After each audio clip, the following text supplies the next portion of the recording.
O Partido Missão se torna o 30º partido no Brasil. O que é que vocês têm de diferente para oferecer em relação aos outros 29 que o eleitor já conhece? De maneira muito clara, a começar pelo fato de a gente ser um partido e os outros não. Na verdade, a definição de partido é você defender um conjunto de ideias perante uma sociedade e você o fazer de maneira clara. Os partidos brasileiros não são partidos porque eles não defendem ideias. Se você fizer uma gincana agora com quem está nos assistindo, fala a diferença do MDB pro PSD, pro Republicanos, pro PSDB, pro Podemos, ninguém vai achar. Simplesmente porque eles são partidos iguais, eles são legendas. Então, de fato, o Brasil tem umas 27 legendas, que são basicamente documentos em cartório que garantem que você pode ou não pode participar de uma eleição. O PT é um partido que eu discordo e que eu combato. É um inimigo, claro, mas ele é um partido. Ele defende as ideias dele, mesmo quando ele perde voto com isso. O PSOL, de extrema esquerda, também é um partido. E a Missão é um partido à direita. Então, isso já nos diferencia porque nós somos o único partido que foi criado para ser um partido. Hoje, os partidos são criados para ser legenda e para fazer negócios. Tanto que é isso, você vê um partido que está no governo do Tarcísio e do Lula ao mesmo tempo. Faz sentido? Não faz. Então, por isso que nós temos que ter partidos de verdade. A direita hoje, ela acaba sendo representada pelo PL, pela onda bolsonarista que tomou conta do Brasil nos últimos anos. Como é que vocês se posicionam em relação à direita que busca o poder novamente através da legenda do PL? O PL é uma banca de negócios do Valdemar da Costa Neto, quem está nos assistindo e que fala, poxa, eu sou de direita porque eu sou contra a corrupção. Saiba que um dia você saiu às ruas contra a corrupção para pedir a prisão do Valdemar da Costa Neto, presidente do PL. O Valdemar da Costa Neto foi preso durante o Mensalão e ele foi preso durante o Petrolão. O Valdemar da Costa Neto fez parte dos governos Lula e Dilma. Em vários estados do Brasil, o PL até hoje faz parte de governos do PT. Então achar que o PL não é nada, o PL é uma legenda de um cara que é criminoso e que ganha dinheiro com política. Agora ele está ganhando dinheiro usando os bolsonaristas. Antigamente ele ganhava dinheiro, por exemplo, estando no governo da Dilma e atuando de maneira criminosa na área de transportes. O Valdemar da Costa Neto era famoso por isso. Então, o PL só é um depósito em que bolsonaristas concorrem, dão dinheiro pro Valdemar através do fundo partidário eleitoral, fazem aquele barulho deles e perdem pro PT. É basicamente isso. Nath Luquezzi, Renan Santos, presidente do Partido Missão, pré-candidato à presidência da República, nosso convidado hoje no Manhã Bandeirantes. Muito bom dia. No início da conversa, o senhor até brincou, né, dessa transição entre um militante e agora um pré-candidato à presidência do Brasil. Quais são os desafios em trazer para a população essa imagem agora de pré-candidato? Como foi essa transição e o que você trabalhou dessa imagem até então? Olha, essa é uma pergunta muito pessoal, porque pra mim é difícil eu ter que andar de terno. Eu sou uma pessoa que trabalha num escritório que mais parece uma startup de tecnologia. Uma empresa jovem, muita gente trabalhando, criando conteúdo, atuando com as pessoas. E eu sempre fui uma pessoa criativa. Eu sempre gostei de criar coisas. E eu nunca gostei da rigidez de estar arrumado e tal, mas hoje as pessoas querem. Eu não posso... Se eu não mudar, eu vou desrespeitar uma posição que é muito importante para as pessoas, que é ser um presidente da República. Então eu preciso mudar como pessoa também e eu me alterei. Agora, nesse sentido, ser responsável e apresentar projetos responsáveis para o Brasil, a gente já fazia. A gente já fazia com uma cara jovem. Então, por exemplo, o deputado federal Kim Kataguiri, que é do nosso movimento, ele aprovou ontem no Senado um projeto que aumenta penas para furto, roubo e receptação. Ele é o deputado federal mais produtivo do Brasil, de longe o mais produtivo aqui de São Paulo. O nosso movimento ele foi responsável pelo impeachment de Dilma Rousseff, sim, mas nosso movimento já formou lideranças que passaram reformas ligadas à área da Previdência, mudança em legislação penal no Brasil como um todo, mudanças em leis fiscais, ou seja, a gente sempre atuou de maneira responsável com uma linguagem, com um estilo jovem. Agora isso tem que se alterar, agora é um novo momento. Eu, por exemplo, tenho mais de 40 anos, também não tenho que ficar dando, com o cabelo desgrenhado, meio loucão, como eu era quando eu era mais jovem. Então, é um processo natural. O que eu não posso perder, porém, é o espírito de indignação jovem. Do tipo, eu ver algo errado e eu ficar passivo com isso. Hoje, na política, todo mundo é absolutamente cínico. E ensinam pra você no Brasil que pra você amadurecer, você precisa ficar cínico. Então você vê algo de errado, é parte do jogo, eu vou me adaptar.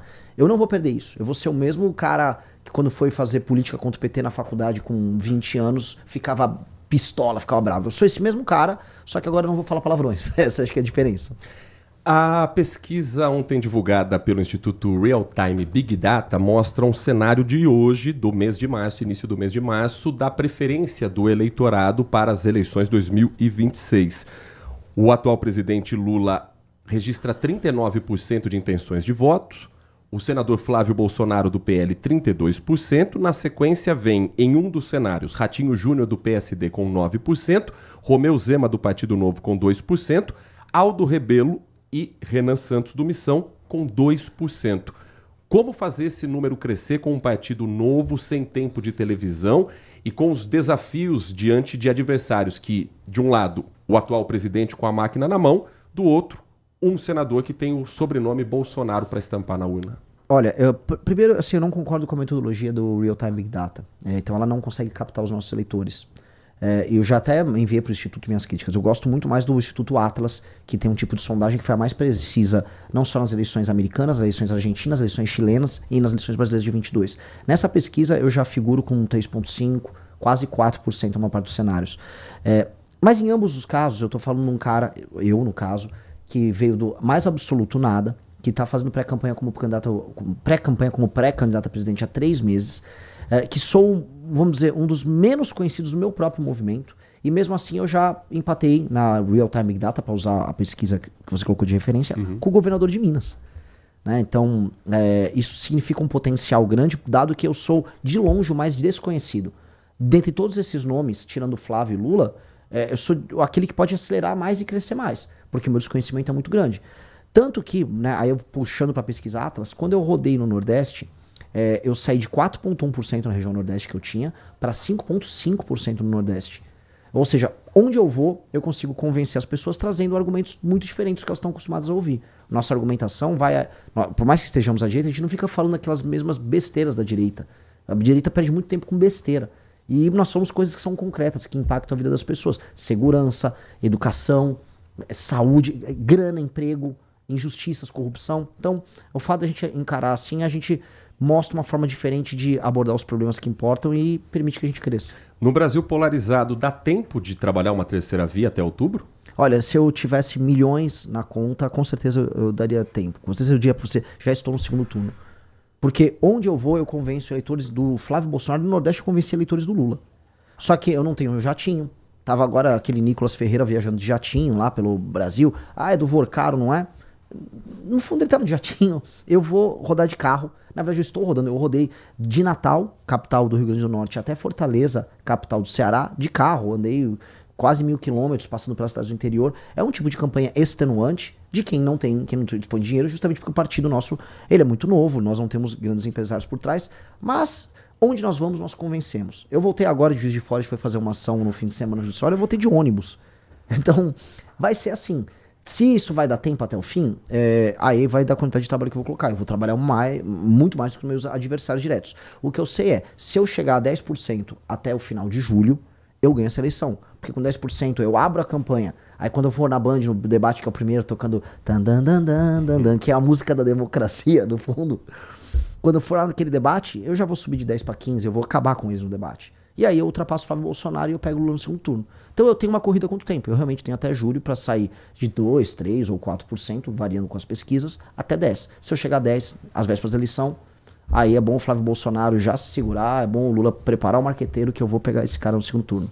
Nós estamos conversando com o Renan Santos, presidente do partido Missão, pré-candidato à presidência da República. Pergunta de Nath Luquezzi. O senhor tem uma rede social muito forte, uma presença na rede social muito forte. Então, você acaba flertando muito com a geração Z, que aparece, inclusive, nas pesquisas. O senhor aparece muito bem colocado como a geração Z. Mas como transformar isso para conseguir chegar até as populações da melhor idade? Como conseguir, através das redes sociais, que hoje não é necessário um investimento tão grande, chegar também à população que não seja só a população Z? Primeira coisa vindo em espaços de imprensa, como eu venho aqui hoje, apresentar nossas ideias sem tratar vocês como inimigos, né? Boa parte da direita trata a imprensa como se fosse, imprensa é inimiga. Na verdade, eu vou na imprensa e exponho. Então eu tô rodando rádios ao redor do Brasil. Tem dias que eu faço 5 rádios.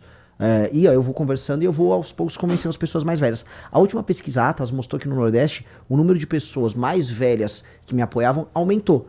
Por quê? Porque eu rodei e fiz rádios basicamente 2 estados inteiros, né? Eu fiz as maiores cidades do interior do Rio Grande do Norte e do Ceará através de mídia tradicional. A geração Z realmente me apoia. Entre homens da geração Z, eu estou em primeiro na pesquisa de acordo com a Atlas. Eu estou com 34%. Aí quando é homens e mulheres, aí eu caio para 22%, mas já é um número muito alto. Eu estou em segundo, empatado com o Flávio Bolsonaro. Nesse sentido, também há uma energia que os mais novos têm de convencer seus amigos, familiares e de ir subindo a escala etária passo a passo. E como eles têm muita energia, eu acho que isso vai acontecer. O Milei na Argentina começou com esse mesmo público, o Trump começou com esse público, para falar um cara à esquerda, o Mandame em Nova York começou com esse público e o Bolsonaro começou com esse público. Então é um ótimo público para começar. E aí, vamos trabalhar com ele, né? Vamos trabalhar com quem nós temos primeiro. Gostou? Apreciou? Degustou? Então clique ali no joinha e no botão inscrever-se do canal, que em breve terá mais. Tchau, tchau!